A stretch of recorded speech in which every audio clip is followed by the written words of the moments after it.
As a kid, I loved fire, and I still do. But this one time, our family, well, my parents really, were having these guests over, and they had a son, and I asked my parents if I could go try to set a magazine on fire with a magnifying glass and flint and steel. And they were like, oh yeah, sure, I never did that when I was a kid. I mean, I tried, but it never worked. And so me and this other kid spent 9 hours, or not 9 hours, that's exaggerating, like an hour or so, outside magnify glassing and, flint and stealing this big old paper magazine. And after about an hour, we were kind of getting tired of it. And so what I did was I got some dirt and I covered it, and then I put it at the base of this bush that we have in our front yard. And then I covered it with some more dirt.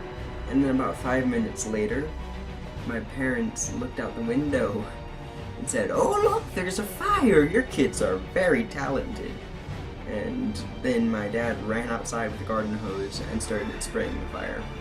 It was just a bush, luckily, like nothing else caught on fire, but since we live in a very dry place that not a lot of snow or rain or anything good happens to, well, I guess rain can do that too, but anyway, we're very lucky that I didn't burn my house down. And after that, my dad made me join the Boy Scouts, hoping that I would learn some fire skills, but that didn't work out too well. And then there was another time that I had some Christmas money, and we went down to REI, and my dad was like, "Oh, Zeb, if you're careful, you can get a pocket knife," because I was like looking at them for a really long time. And I said, "Okay," and bought the 52 function Swiss Army knife. And I have a very bad left eye, and so after I buy that knife, my dad bicycles me over to the eye doctor since we didn't have a car at the time. And after the appointment where I'm waiting for my dad to come and pick me up, I start opening all the functions on the knife, including the big knife, the small knife, the screwdriver, all at once. And I didn't know that you were supposed to not do that. And so I ended up cutting a big crease in my middle finger, and for a couple weeks after, and I was still at the office when this happened. And for about 15 minutes, I was in complete shock. I had no idea what was going on. And then the dude at the receptionist's office looked over at me and said, "Bro, you're bleeding." Ran over with a piece of paper and put it under my finger because he didn't want to get blood on the carpet. And right at that moment, my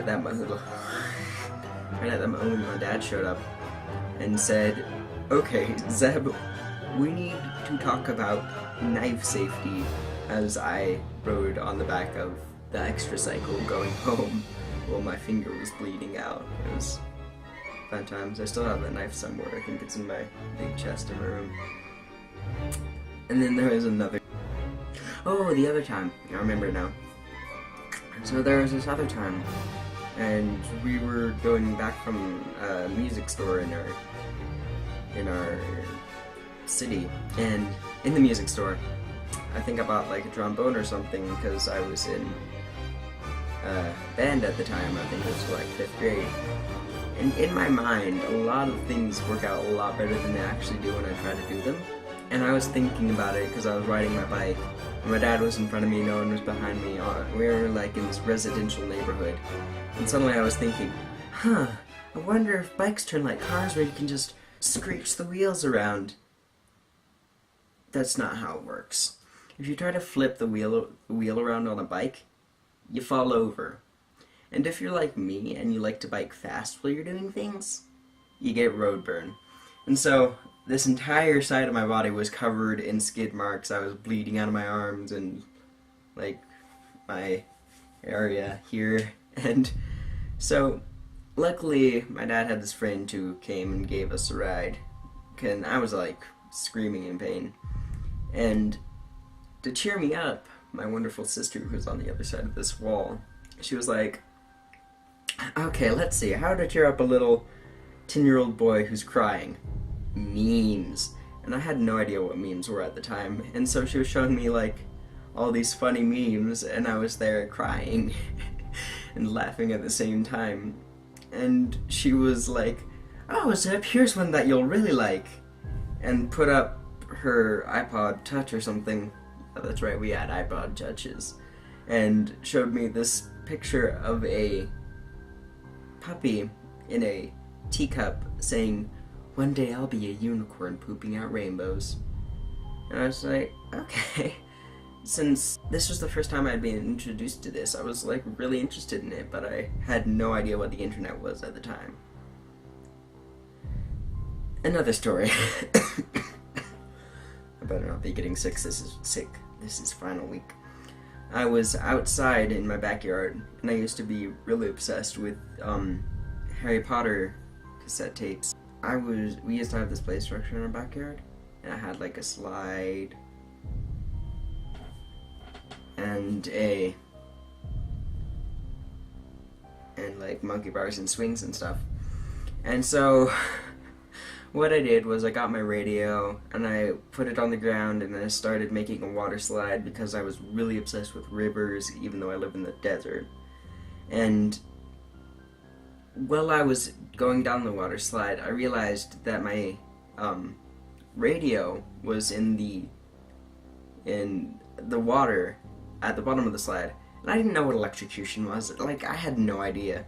So I just walked up and picked up the radio where there was like a metal thing on the handle, and I stood there for 5 seconds that felt like years, just going.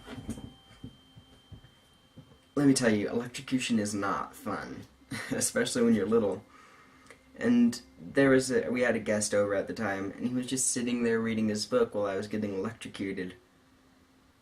Yeah, I had an interesting childhood. But I wouldn't change it just because it's really fun to have stories to tell.